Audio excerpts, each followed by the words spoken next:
नमस्कार सर। भारतीय लोगों की, विशेष करके हम हिंदुओं में अत्यधिक भाग्यवादिता हमें कर्म से विमुख कर चुकी है। जो किस्मत में है वही होगा, इस टाइप की जो बातें दिमाग में घर कर गई है, ये कर्म से विमुख कर गई है यहाँ के लोगों को। और भाग्यवादिता अत्यधिक है। इतनी अत्यधिक भाग्यवादिता, कर्म से विमुख होकर कोई भी देश उन्नति नहीं कर सकता। और इस भाग्यवादिता में धकेल देने का काम वो लोग कर रहे हैं जो धर्म की व्याख्या करते हैं, पाप पुण्य की व्याख्या करते हैं, स्वर्ग नरक की व्याख्या करते हैं। वो लोगों के दिमाग में घुसा रहे हैं। और इसका एक काला पक्ष मैं बोलता नहीं हूं, लेकिन आज बोल रहा हूं। इसका एक काला पक्ष ये है कि कॉरपोरेट जगत जो दोनों हाथों से संसाधनों को अपने कब्जे में लेता है, वही कॉरपोरेट जगत जो है ऐसे धर्मगुरु उतार देता है। कॉमन मैन के दिमाग में भाग्य का डर और भाग्यवादिता उनके दिमाग में इंजेक्ट करके उनको निष्क्रिय बना रहा है, कर्मवादिता से विमुख कर रहा है। और लोगों के दिमाग में ये बात बैठ जाती है कि भाई कोई बहुत बड़ा आदमी है तो वो भाग्य की वजह से है, और हम गरीब हैं तो हम सिर्फ भाग्य की वजह से है। भाई आप कर्महीनता की वजह से भाग्यहीन है। 50% भाग्य ज्योतिषीय नियम के अनुसार जो मैं कहता हूं, और 50% आपका कर्म है। आप कर्म नहीं करेंगे तो भाग्य का रखा हुआ भी आपको मिलेगा नहीं, क्योंकि जो कर्म हुआ ही नहीं उस कर्म का फल नहीं मिलना है। आपके भाग्य में है तब भी नहीं मिलना है। इस चीज को भारत की जनता को समझना। बाकी ये जो डेंट लगा है राम मंदिर के मसले पर, ये इतिहास में दर्ज हो गया, इतिहास में दर्ज हो जाएगा।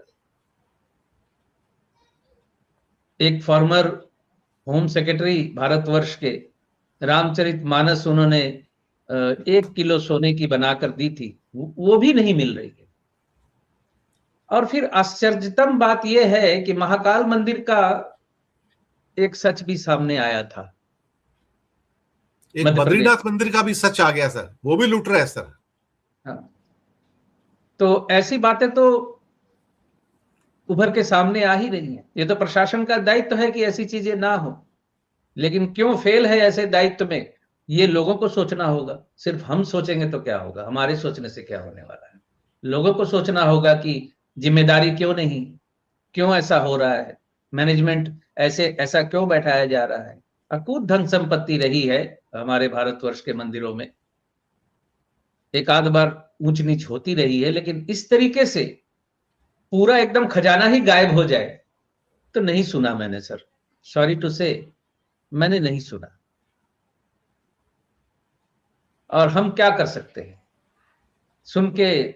अब सबसे बड़ी बात है जहालत की कि सुन के इसको डिफेंड कर रहे हैं कुछ स्वघोषित सोशल मीडिया पे पनपे हुए चंदाखोर, जिनका ना पार्टी से कोई लेना देना है, ना संघ से कोई लेना देना है, ना विश्व हिंदू परिषद से कोई लेना देना है, लेकिन सोशल मीडिया की वजह से कुछ स्वयंभू पैदा हो गए हैं जो अपना QR कोड लगाते रहते हैं सोशल मीडिया पे, और अपने आप में ही अपने आप को बहुत बड़ा हिंदू नेता घोषित करके उलट सीध बयान देते रहते हैं। और कॉमन पीपल सोचते हैं ये लोग बहुत बड़े पुरोधा है उसके।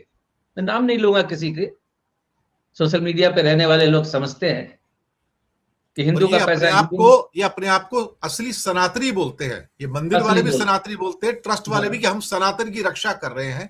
हाँ। अब आपको पता लग गया कि ये सनातनी कितने बड़े डकैत हो सकते हैं सर। ये मैं तो सनातनी डकैत हो सकते नहीं बोलूंगा, लेकिन उसमें ही सनातनी का मतलब ये जो डकैत है ये सनातनी डकैत है, मैं इनकी बात कर रहा हूं। इन्होंने ये सनातन का नाम इस्तेमाल कर रहे हैं।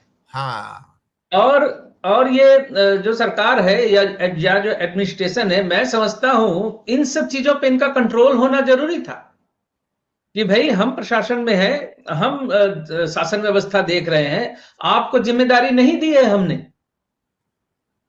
लेकिन फिर वो पता नहीं, ये भी पार्ट ऑफ द कॉन्स्पिरेसी है कि एक दूसरे को उकसाते रहते हैं कि हमें धर्म की रक्षा करनी है, बच्चों को बचपन से ही तलवार चलाना सिखाना है, स्कूल भेज के क्या होना है। तो ये जो स्प्रीड हो गई है ये बीमारी, अब इसका क्या इलाज है, मेरी समझ से बाहर है सर। तो मैं इस पे और क्या बोलूं।